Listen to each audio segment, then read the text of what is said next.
الرجيم بسم الله الرحمن الرحيم وصلى الله على محمد وعلى آله الطيبين الطاهرين الذين أذهب الله عنهم الرجس وطهرهم تطهيرا اللهم صل على محمد وآل محمد ولعنة الدائمة الباقية على أعدائهم ومنكر فضائلهم وغاصب حقوقهم أجمعين من يوم عداوتهم إلى قيام يوم الدين أما بعد عباد الله أوصيكم ونفسي بتقوى الله فإن التقوى خير الزاد وبها المعاد وتنفع يوم لا ينفع فيه مال ولا بنون إلا من أتى الله بقلب سليم وصلى الله على محمد وعلى آله الطيبين الطاهرين اللهم صل على محمد وآل محمد আমার প্রিয় দর্শক ও শ্রোতাবৃন্দ আসসালামু আলাইকুম ওয়া রাহমাতুল্লাহি ওয়া বারাকাতুহু। আপনাদের সকলকে আন্তরিক সালাম ও শুভেচ্ছা জানিয়ে আজকের অনুষ্ঠান ইসলাম ইন বাংলায় আপনাদেরকে স্বাগতম জানাই। আশা করি আপনারা যে যেখানে আছেন ভালো আছেন, কুশল ও মঙ্গলে আছেন, সুখে থাকুন, শান্তিতে থাকুন, সমস্ত প্রকারের দুঃখ কষ্ট থেকে মুক্তিতে থাকুন। আল্লাহ রব্বুল আলামিনের কাছে এই কামনা করি। যারা অসুস্থ আল্লাহ তাদেরকে সুস্থতা দান করুন, যারা ঋণে ভুগছে আল্লাহ তাদেরকে ঋণ মুক্তি করুন। ওইরূপ যাদের জীবনে কোনো প্রকারের অভাব বা অশান্তি আছে আল্লাহ রব্বুল আলামিন তাদের সকলের জীবনে সুখ শান্তি দান করুন ও সকলের মনোকামনা আশাকে পূরণ করুন। আমাদের সকলকে সৎ পথে চলার, অসৎ পথ থেকে দূরে থাকার এবং এক অপরকে সৎ উপদেশ দেওয়ার তৌফিক দান করুন। আমরা যেন সত্য বা হক জিনিসকে জেনে শুনে মেনে তার উপরে আমাল করে সেটা অন্যদের সামনে তুলে ধরতে পারি বা সকলের কাছে পৌঁছে দিতে পারি। আল্লাহ রাব্বুল আলামিন আমাদেরকে সেই মনোবল ও নেক তৌফিক দান করুন। আমিন ইয়া রাব্বাল আলামিন। এই দোয়ার সঙ্গে আজকের পর্ব শুরু করতে চলেছি। বিনা কোনো ভূমিকায় সরাসরি আপনাদের পাঠানো প্রশ্নের উত্তর দিতে চাই। তাই আসুন দেখি কোথা থেকে কে কী প্রশ্ন করছেন। আগে কিছু লিখিত চিঠি পড়ব, তারপরে ইনশাল্লাহ আপনাদের পাঠানো অডিও রেকর্ডিং বা ভয়েসমেল প্লে করব। প্রশ্ন শুনে তার উত্তর দেওয়ার চেষ্টা করব। Win TV channel Islam in Bangla অনুষ্ঠান। সালামুন আলাইকুম ওয়া রাহমাতুল্লাহি ওয়া বারাকাতুহু। মাওলানা সাবির ভাইজান, আপনাকে ও উইন চ্যানেলের সমস্ত কর্মকর্তাদের জানাই লাখো কোটি সালাম। দোয়া করে আল্লাহ পাকের রহমতে এই অনুষ্ঠান অনন্তকাল ধরে চলতে থাকুক, অন্তর থেকে এই কামনা করি। আমার একটা ছোট্ট প্রশ্ন, সমগ্র সৃষ্টির বা সৃষ্টি জগতের শ্রেষ্ঠ নবী করিম সাল্লাল্লাহু আলাইহি ওয়াসাল্লামের জন্মের সময় কি কি ঘটনা ঘটেছিল দয়া করে জানাবেন প্লিজ। খোদা হাফিজ, ফি আমানিল্লাহ। ওয়ালাইকুম আসসালাম ওয়া রাহমাতুল্লাহি ওয়া বারাকাতুহু। আমার প্রিয় ভাই বা বোন, আপনি নাম ঠিকানা লিখেননি, দোয়াতে স্মরণে রেখেছেন, তার জন্য ধন্যবাদ জানাই। এবং আপনি জানতে চেয়েছেন যে নবী করিম সাল্লাল্লাহু আলাইহি সাল্লাম যখন জন্মগ্রহণ করেছিলেন, এই বিশ্বে উনি এসেছিলেন, তখন কি কি ঘটনা ঘটেছিল। তো ইতিহাসে যেটা লেখা হয়েছে, নবী করিম সাল্লাল্লাহু আলাইহি ওয়াসাল্লাম যখন শাবে আবু তালিব মক্কায় জন্মগ্রহণ করেছিলেন, তো সেই সময় 5টি ঘটনা ঘটেছিল যেটা সমস্ত ইতিহাসের মধ্যে লেখা হয়েছে। আরও অনেক ঘটনা ঘটেছিল, তবে এই 5টি ঘটনা বিখ্যাত। যেটা ঘটেছিল। নবী করিম সাল্লাল্লাহু আলাইহি ওয়াসাল্লাম যে সময় জন্মগ্রহণ করেছিলেন সে সময় পারস্যের রাজা ছিল, বা সেই সময় নওশিরওয়া আদিল বাদশার যুগ চলছিল।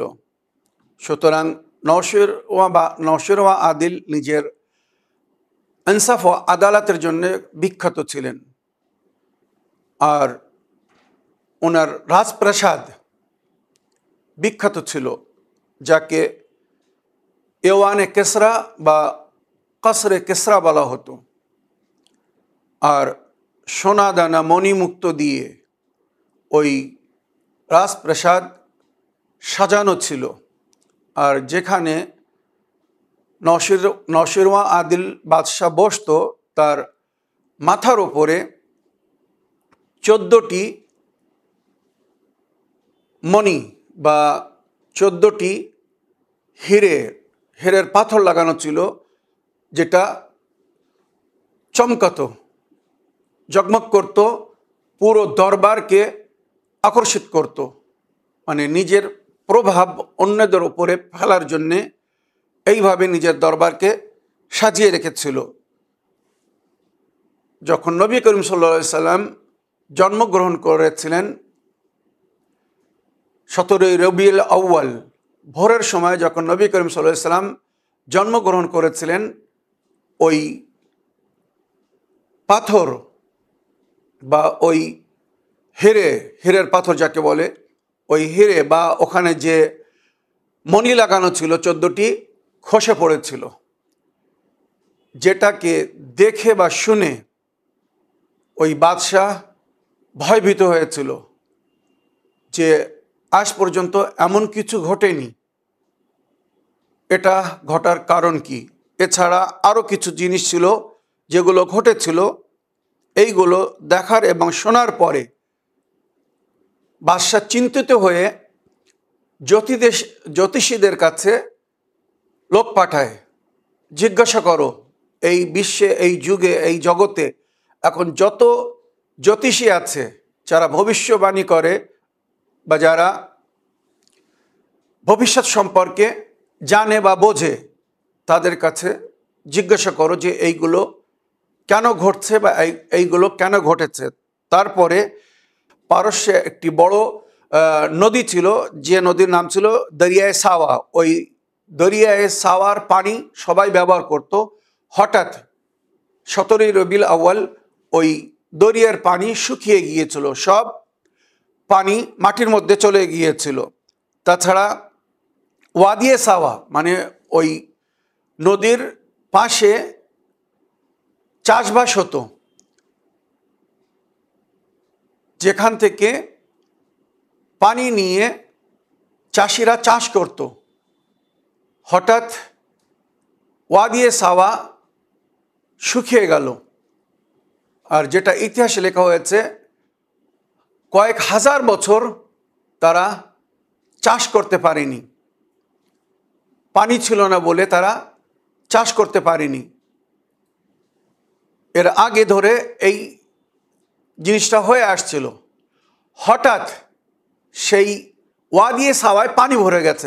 যেদিন নবী করিম সাল্লাল্লাহু আলাইহি ওয়াসাল্লাম জন্মগ্রহণ করেছিলেন, সেই দিন ওয়াদিয়ে সাওয়ায় পানি ভরে গেছে, মানে খরা পড়েছিল, শুকনো এলাকা, পাথর এরিয়া, পানি ভরে গেল। আর সমস্ত হরিত ফসল বাইর হলো, পুরো এলাকা গ্রিন হয়ে গেল, সবুজ হয়ে গেল, মানে দেখতে অতি সুন্দর হয়ে গেল। পাহাড় সমস্ত সবুজ ঘাস ভরে গেল, বা পাহাড়ের নিচে যেটা ময়দান, যাকে ওয়াদি বলে, ওয়াদি পুরো পানি ভরে গেল। সেখানে মাছ দেখা যাচ্ছে, বা পানির অনেক মানে প্রাণী দেখা যাচ্ছে। এইগুলো দেখে মানুষ খুব উৎসাহিত যে এগুলো হঠাৎ কি করে হলো। দরিয়ায় সাওয়া মানে সাওয়া নদী শুকিয়ে গিয়েছিল, আর ওই নদী থেকে কিছু দূরে যেখানে চাষবাস হতো, যেখানে কোনো কারণে খরা পড়ার কারণে শুকিয়ে গিয়েছিল, ইতিহাস লিখছে হাজার বছর পরে সেখানে আবার পুনরায় পানি ফুটে এসেছিল, পানি ভরে গিয়েছিল নবী করিম সাল্লাল্লাহু আলাইহি ওয়াসাল্লামের জন্মদিবসের দিনে। তারপর এখানে লেখা হচ্ছে ফারসিयों का आतिशकदा बुझ गया जो कि 1000 साल से रोशन था। পারস্যের লোকেরা, আপনারা জানেন পারস্যবাসীরা পারসিরা আগুনের পূজা করত, আর একটি আতিশকাদা ছিল যেখানে তারা কাঠ জমা করে আগুন জ্বালিয়ে আগুনের পূজা করত, বা যেটা অনেক ইতিহাসে লেখা হয়েছে অটোমেটিক কুদরাতি কয়লার খনি ছিল ওখানে, আর ওখানে আগুন জ্বালিয়ে তারা ওই আগুনের পুজো করত। ওই আগুন কখনো বুঝতো না, কেননা মাটির নিচে খনি ছিল কয়লার, তো অটোমেটিক ওটা জ্বলতে থাকতো। যেদিন বা যে রাত্রে নবী করিম সাল্লাল্লাহু আলাইহি ওয়াসাল্লাম জন্মগ্রহণ করেছিলেন, হঠাৎ সেই আতিশকাদা মানে যে আগুনে তারা পুজো করত নিভে গেল, বুঝে গেল। এত চেষ্টা করছে, ওই আগুন আর জ্বালাতে পারছে না। এ কি হলো? এতদিন ধরে আমরা যার উপাসনা করছি, যার ইবাদত করছি, যে আগুনকে রাজি করার চেষ্টা করছি যাতে পরকালে এই আগুন আমাদেরকে না জ্বালায়, এই আগুন কি করে বুঝে গেল আর এ জ্বলছে না কেন? এগুলো নবী করিম সাল্লাল্লাহু আলাইহি ওয়াসাল্লামের জন্মদিবসের সময় ঘটেছিল। আর তাছাড়া যেটা লেখা হয়েছে ওয়াইদা আশরাকাতিল আরদু বিনূরি রাব্বিহা, কোরআনের আয়াতে যার জিকির হয়েছে ওয়াইদা আশরাকাতিল আরদু বিনূরি রাব্বিহা, সেই সময়কে স্মরণ করো যে সময়ে আল্লাহর নূরে এই জমিন আলোকিত হয়েছিল, চমকে উঠেছিল। তো এখানে তাফসিরে লেখা হয়েছে যে ভোরের সময় নবী করিম সাল্লাল্লাহু আলাইহি ওয়াসাল্লাম জন্মগ্রহণ করেছিলেন, হঠাৎ পুরো আকাশ ফর্সা হয়ে গিয়েছিল, চারিদিকে দিনের মতো দেখা যাচ্ছিল। যে সময় নবী করিম সাল্লাল্লাহু আলাইহি ওয়াসাল্লাম জন্মগ্রহণ করেছিলেন, পুরো বিশ্ব একসঙ্গে আলোকিত হয়ে গিয়েছিল। আর এটা অনেক জায়গায় লেখা হয়েছে, আর কোরআনে যার জিকির হয়েছে তার মানে এটা অথেন্টিক, অনিবার্য, এটা সত্য ঘটনা এবং সঠিক ঘটেছিল। তো এই সমস্ত দৃশ্যকে দেখে শুনে নসির ওয়া আদিল জ্যোতিষীদের কাছে লোক পাঠিয়েছে, সমস্ত জ্যোতিষীদেরকে আমার কাছে বা আমার দরবারে ডাকা হোক। তো সেই সময়ের যত জ্যোতিষী ছিল, বড় বড় বিখ্যাত কাহিন ছিল, সবাইকে ডাকা হলো আর জিজ্ঞাসা করা হলো যে এই যে হঠাৎ এই সমস্ত ঘটনা ঘটলো 24 ঘন্টার মধ্যে, এর কারণ কি? তখন যারা জ্ঞানী ছিল, গুণী ছিল, যাদের মধ্যে ক্ষমতা ছিল ভবিষ্যবাণী করার, বা যারা হয়তো আল্লাহর কোনো কেরামতি পেয়েছিলেন, সুতরাং অধিকাংশ জ্যোতিষী কাহিন বলুন বা সেই সময়ের জ্ঞানী গুণী ব্যক্তি যাদেরকে ডাকা হচ্ছিল, সবাই ঐক্যবদ্ধ হয়ে একটাই জিনিস বলল যে প্রাচীন ইতিহাসের মধ্যে লেখা হয়েছে শেষ যুগে এক নবী জন্মগ্রহণ করবে আরব দেশে। সে যখন জন্মগ্রহণ করবে তো পুরো বিশ্ব এইভাবে আলোয় আলোকিত হয়ে যাবে, কেননা তার নূর বা তার নূরে হেদায়েতে সবাই হেদায়েত গ্রহণ করে, সবাই তার ধর্মের ধার্মিক হয়ে আল্লাহর উপাসনা করবে, ইবাদত করবে। আর সেই সময় পুরো বিশ্ব মানে যেখানে যেখানে খরা পড়ে আছে, মানুষের পানাহারের কষ্ট আছে, সমস্ত কষ্ট নিবারণ হয়ে যাবে আর হরিত হয়ে যাবে, আল্লাহর রহমতের বর্ষণ হবে। কেননা সেই নবী রাহমাতুল্লিল আলামিন হয়ে আসবেন, পুরো বিশ্বের জন্য রহমত হয়ে আসবেন। তো ওনার আসার কারণে একটি শান্তির অনুভব হবে, সবাই খুশি হবে, আনন্দিত হবে। সুতরাং যখন নসির ওয়া আদিল বাদশাকে বলা হলো যে শেষ যুগের শেষ নবী আসার এটা একটি সংকেত, সুতরাং সঙ্গে সঙ্গে চারিদিকে আরব দেশে নিজের দূত বা সেপাহী সৈনিকদেরকে পাঠালো, খবর নাও, জানো যে সত্যি কি এমন কোনো ঘটনা ঘটেছে, বাস্তবে কি কেউ এমন সন্তান বা শিশু জন্ম নিয়েছে যার কারণে এগুলো ঘটেছে। পরে সৈনিক, সেপাহী বা দূত যাদেরকে পাঠিয়েছিল ফিরে এসে বলল, হ্যাঁ, মক্কায় শাবে আবু তালিবে এক শিশু জন্ম নিয়েছে, আব্দুল মুত্তালিব ওই শিশুর দাদা, আর আবু তালিব ওই শিশুর চাচা, আর ওই শিশুর পিতা তার জন্মের আগে পরলোক গমন করেছে। আর এটাও কিন্তু ইতিহাসে লেখা ছিল যে শেষ নবী এই দুনিয়ায় এতিম অবস্থায় জন্মগ্রহণ করবেন, তাই তার প্রতি সবার একটা মায়া এবং সহানুভূতি হবে। আর এটাই বাস্তব ঘটেছিল। সুতরাং যখন তাকে বলা হলো যে হ্যাঁ সেই শিশু জন্মগ্রহণ করেছে, তখন নওশিরদা আদিল বলল যে এখন তো তার সঙ্গে সাক্ষাৎ করা সম্ভব না, তবে আমি আমার জীবনে তার সঙ্গে একবার অবশ্যই সাক্ষাৎ করব। ইতিহাসে এটাও লেখা হয়েছে নওশিরদা আদিল পরে নাকি নবীর সঙ্গে সাক্ষাৎ করে নবীর দিনকে আপন করেছিল। এই ছিল নবী করিম সাল্লাল্লাহু আলাইহি সাল্লামের জন্মের সময়ের ঘটনা, যেটা অনেক ইতিহাসের বইয়ের মধ্যে লেখা হয়েছে। বিশেষ করে মাদারিজুন নবুয়া খণ্ড নম্বর 2 পৃষ্ঠা নম্বর 24, 25 এবং 26-এ উল্লেখ হয়েছে। খাসায়েসুল কুবরা খণ্ড নম্বর 1 পৃষ্ঠা নম্বর 97-তে উল্লেখ হয়েছে। সিরাতে মুস্তাফা পৃষ্ঠা নম্বর 59 খণ্ড নম্বর 6 উল্লেখ হয়েছে। কাসাসুল আম্বিয়া পৃষ্ঠা নম্বর 401-এ উল্লেখ হয়েছে। আরও অনেক বইয়ের মধ্যে উল্লেখ হয়েছে। আরও নবী করিম সাল্লাল্লাহু আলাইহি সাল্লাম যে অবস্থায় জন্মগ্রহণ করেছিলেন বা ওনার যেভাবে বিশ্বে পরিচিত করানো হয়েছিল, সেগুলো এই সমস্ত বইয়ের মধ্যে লেখা হয়েছে। আমার প্রিয় ভাই, আশা করি আপনার প্রশ্নের আপনি উত্তর পেয়েছেন। আসুন এবার আগের প্রশ্ন পড়ি। সালামুন আলাইকুম হুজুর সাহেব, আমি একজন বাংলাদেশি, থাকি সৌদি আরবের রিয়াদ শহরে। আমার নাম আব্দুল কুদ্দুস। আমি একটি প্রশ্ন করছি, যেন কিছু মনে করবেন না। আমি জানতে চাই যে নবী দিবস বা ঈদে মিলাদুন্নবী কেন পালন করা হয়, এর উদ্দেশ্য কি বা ওটা করে কি লাভ হয়? যেখানে নবীজি জন্মগ্রহণ করেছিলেন সেখানে তো ওইভাবে ঈদে মিলাদুন্নবী পালন করা হয় না, তাহলে আমাদের দেশে ঘরে লোক এত উন্মাদ হয় কেন? ওয়ালাইকুম আসসালাম রহমতুল্লাহি ওয়া বারাকাতুহু। আমার প্রিয় ভাই আব্দুল কুদ্দুস সাহেব, আপনার চিঠি লেখার জন্য, সৌদি আরব রিয়াজ থেকে চিঠি লেখার জন্য আপনাকে ধন্যবাদ জানাই। আপনি প্রশ্ন রেখেছেন, তবে তার আগে লিখেছেন আমি একটি প্রশ্ন করছি, যেন কিছু মনে করবেন না। কখনো না। আপনি প্রশ্ন করার বা আপনারা প্রশ্ন করার পরিপূর্ণ অধিকার রাখেন। যে যখন যেখান থেকে যেভাবে প্রশ্ন করে, যদি টিভিতে তার উত্তর দেওয়া সম্ভব হয় তো আমি অবশ্যই সে প্রশ্ন নেওয়ার চেষ্টা করি।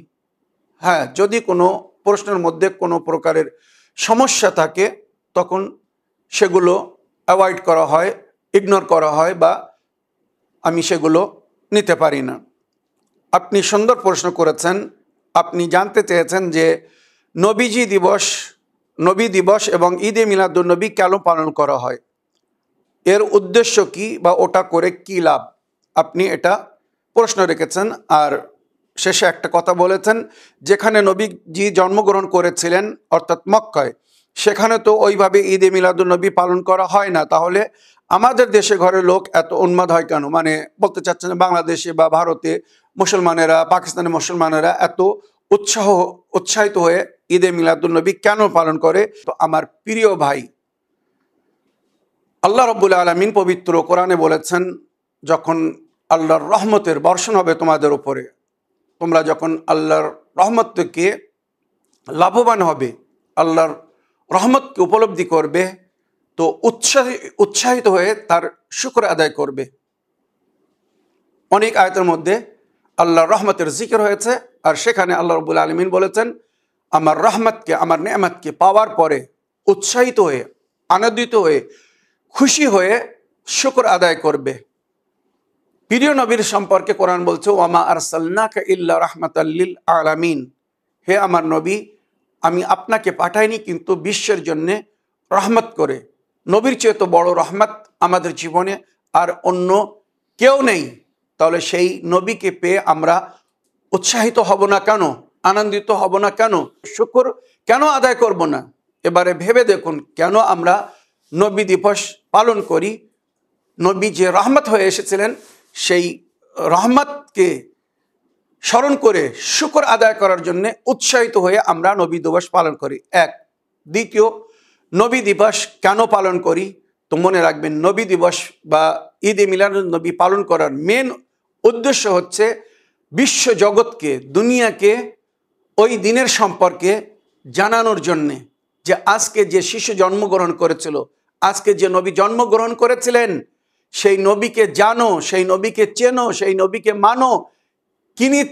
কে ছিলেন তিনি, যিনি আজকে জন্মগ্রহণ করেছিলেন? তিনি কি শিক্ষা দিয়ে গেছেন, কি হেদায়েত দিয়ে গেছেন, তার ধর্ম কি ছিল, তার কর্ম কি ছিল, তার জীবন থেকে আমরা কি শিক্ষা লাভ করি। ঈদে মিলাদুন নবী যে আমরা পালন করি, এর উদ্দেশ্য ওই দিন আমরা বিশ্ব জগৎকে বলতে চাই, দুনিয়াবাসীদেরকে জানাতে চাই, যারা এখনো নবী করিম সাল্লাল্লাহু আলাইহি ওয়াসাল্লামকে জানেনি, চিনেনি, মানেনি, তাদেরকে বলতে চাই যে আজ যার জন্মদিবস আমরা পালন করছি, তাকে একবার জানার চেষ্টা করো, যাকে শোনো, মানো, তিনি কি হেদায়েত দিয়ে গিয়েছেন বা কি হেদায়েত দিয়েছিলেন।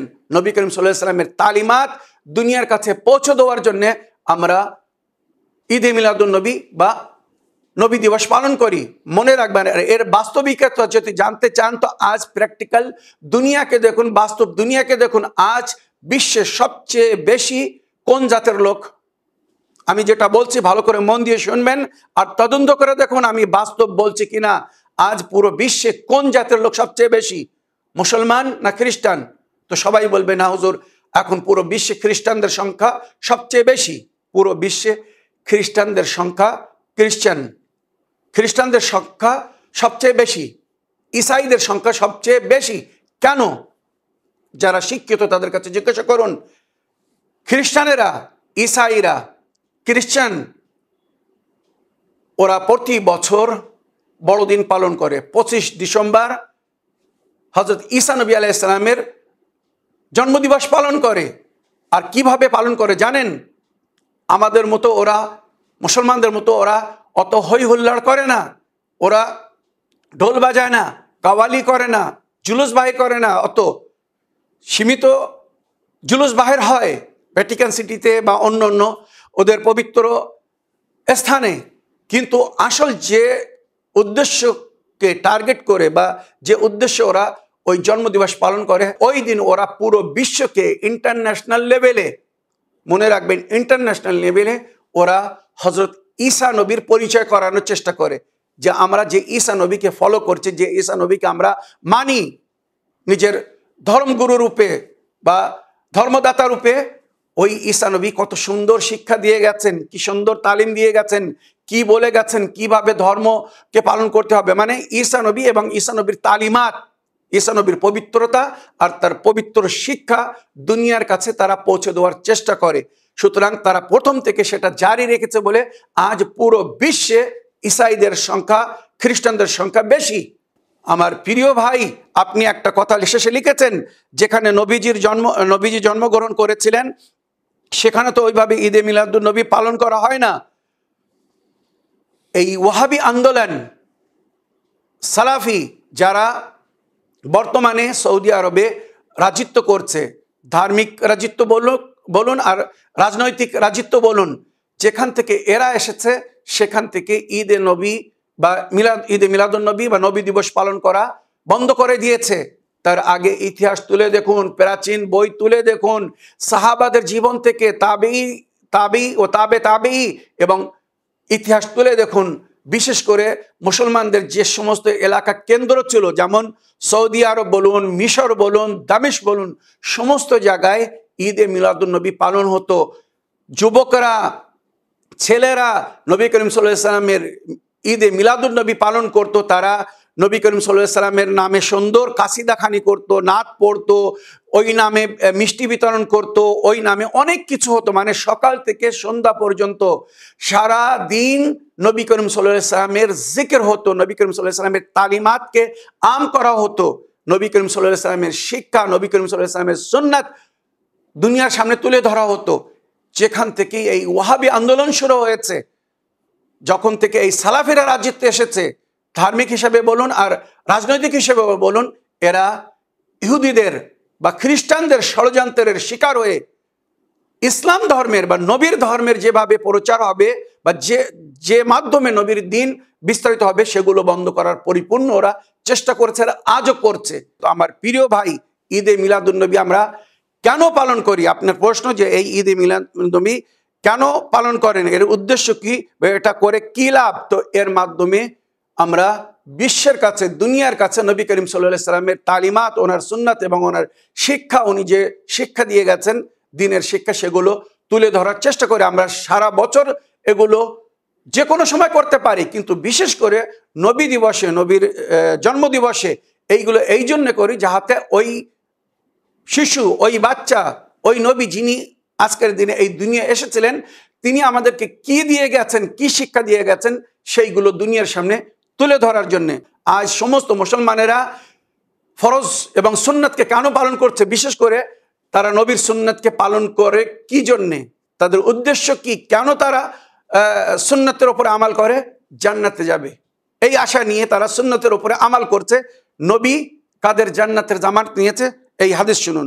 নবী করিম সাল্লাল্লাহু আলাইহি ওয়াসাল্লাম যে হাদিসে বলছেন, ইযা হুদ্দিসতুম ফালা তাকযিবু, যখন কথা বলবে মিথ্যা কথা বলবে না। কথা যখন বলবে মিথ্যা বলবে না। সর্বপ্রথম জান্নাতের জামিন নবী কার জন্যে? যে মিথ্যা কথা বলে না, মিথ্যা কথা বলবে না। ওয়াইদা ওয়াআদতুম ফালা তুখলিফু, যদি কোনো প্রকারের অঙ্গীকার করো তো ভঙ্গ করো না। ওয়াদা যদি করো কারোর সঙ্গে, ওয়াদা খেলাফি করো না। ওয়াইদা উদিতুমুল আমানা ফালা তাখুনু, যদি কেউ তোমাদের কাছে আমানত রাখে, আমানতে খেয়ানত করো না। হাফিজু আলা ফুরুজাকুম, নিজের লজ্জাস্থানের হেফাজত করো, নিজের লজ্জাস্থানকে হারামে বা হারাম কাজে ব্যবহার করো না। হাফিজু আলা ফুরুজাকুম গজ্জু আবসারাকুম আনিল মাহারিম, নিজের নজরকে হারাম দেখা থেকে, নামাহরামকে দেখা থেকে বাঁচাও। কুফু আইদিকুম ওয়া আলসিনাতুকুম আনিল মাযালিম, নিজের হস্ত বা জিহ্বাকে, হাত পা এবং নিজের জিহ্বাকে জুলুম করা থেকে বিরত রাখো। হাত বা জবান দিয়ে কারোর উপরে জুলুম করো না, কারোর মনে আঘাত দিও না, কটু কথা বলে কাউকে কষ্ট দিও না, বা এই হাত দিয়ে কারোর উপরে জুলুম করো না, এই হাতকে জুলুমের কাজে ব্যবহার করো না। এই যে 6টি বাক্য নবী বললেন, যদি তোমরা এর উপরে আমাল করো, আমি তোমাদের জান্নাতের জামিন হচ্ছি, আমি তোমাদেরকে জান্নাতে নিয়ে যাব। তো আমার প্রিয় ভাই, আপনি প্রশ্ন করে এই যে উত্তর দিলাম, আপনি যে দেশ থেকে প্রশ্ন করেছেন সেই দেশের পরিস্থিতি নিজের চোখে দেখুন, আর আশা করি দেখছেন। যাদেরকে মুসলমানদের মাথা বলা হয়, নবীর দেশ, যেটা আপনিও উল্লেখ করেছেন, যে দেশে নবী জন্মগ্রহণ করেছিলেন, কোরআন এবং সুন্নাত অর্থাৎ নবী করিম সাল্লাল্লাহু আলাইহি ওয়াসাল্লামের তালিমাতকে যদি তারা ফলো করত, আজ বিশ্বে মুসলমান শ্রেষ্ঠ হতো, সমস্ত দিক থেকে তারা ক্ষমতায় থাকতো। কিন্তু তারা নবী করিম সাল্লাল্লাহু আলাইহি ওয়াসাল্লামের কথা শুনেনি। নবী নিজের উম্মতের হেদায়েতের জন্য, কিয়ামত পর্যন্ত নবীর উম্মতের সংশোধনের জন্য, ইসলার জন্য, হেদায়েতের জন্য যে কোরআন এবং আহলে বায়তকে ছেড়েছেন, উম্মত যদি কোরআন এবং আহলে বায়তকে ফলো করতো, ধরতো, খোদার কসম আজ পুরো বিশ্বে একটাই দিন হতো, একটাই ধর্ম হতো। যে কথা ইউনাইটেড নেশন, যুক্তরাষ্ট্রের রাষ্ট্রপতি বা সভাপতি, জেনারেল সেক্রেটারি কোফি আনান বলেছিলেন, যেভাবে হযরত আলী নিজের খেলাফতের যুগে রাজত্ব করে গেছেন, ওইভাবে যদি মুসলিম দেশ রাজত্ব করত, কোনো দেশ কোনো দেশের উপরে অভিযোগ করতো না, আক্রমণ করতো না, বিরোধিতা করতো না, সবাই শান্তির সঙ্গে জীবনযাপন করত, আর হয়তো পুরো বিশ্বে ইসলামিক রাজত্ব স্থাপন হতো। এটা কখন হবে? যখন মুসলমান সঠিক দিনকে, সঠিক ইসলামকে, শান্তির দিনকে শান্তির রূপে ফলো করবে। আমরা ঈদে মিলাদুন্নবী কেন পালন করি? আশা করি বুঝতে পেরেছেন, যাতে ওই দিনে নবীর তালিমাতকে, নবীর সুন্নতকে, নবীর শিক্ষাকে বিশ্বের সামনে তুলে ধরে নবীর পরিচয় করাতে পারে একটি সুন্দর রূপে, যে আমাদের নবী কত সুন্দর শিক্ষা দিয়ে গেছেন, কত শান্তি পছন্দ ছিলেন, যে এইভাবে মানবতার শিক্ষা দিয়ে গেছেন। এই যে হাদিস শোনালাম, এই হাদিসের মধ্যে কোথাও বলেননি নবী আমি নামাজিদের জন্য জান্নাতের জামিন, আমি রোজাদারদের জন্য জান্নাতের জামিন, আমি হাজিদের জন্য জান্নাতের জামিন, আমি যারা যাকাত দেবে তাদের জন্য জান্নাতের জামিন। না, এই সমস্ত কথা যেগুলো বলেছেন সবকিছু মানবতার শিক্ষার মধ্যে। সুতরাং যারা মিথ্যা কথা বলবে না, আমানাতে খেয়ানত করবে না, ওয়াদা খেলাফি করবে না, নিজের লজ্জাস্থানের হেফাজত করবে, হারাম দেখবে না, হারাম শুনবে না, নিজের হাত দিয়ে বা জবান দিয়ে কারোর উপরে জুলুম করবে না, নবী বলছেন এদেরকে আমি জান্নাতে নিয়ে যাব, এরা জান্নাতি হবে বা এদের জান্নাতের আমি জামিন হচ্ছি। আশা করি নবী করিম সাল্লাল্লাহু আলাইহি ওয়াসাল্লামের এই তালিমাতকে আমরা ফলো করব। আর নবী দিবস বা ঈদে মিলাদুন নবী যখন পালন করব, তো এই সমস্ত জিনিসগুলো আমরা দুনিয়ার সামনে তুলে ধরার চেষ্টা করব, যাতে নবীকে দুনিয়া ভুল না বোঝে।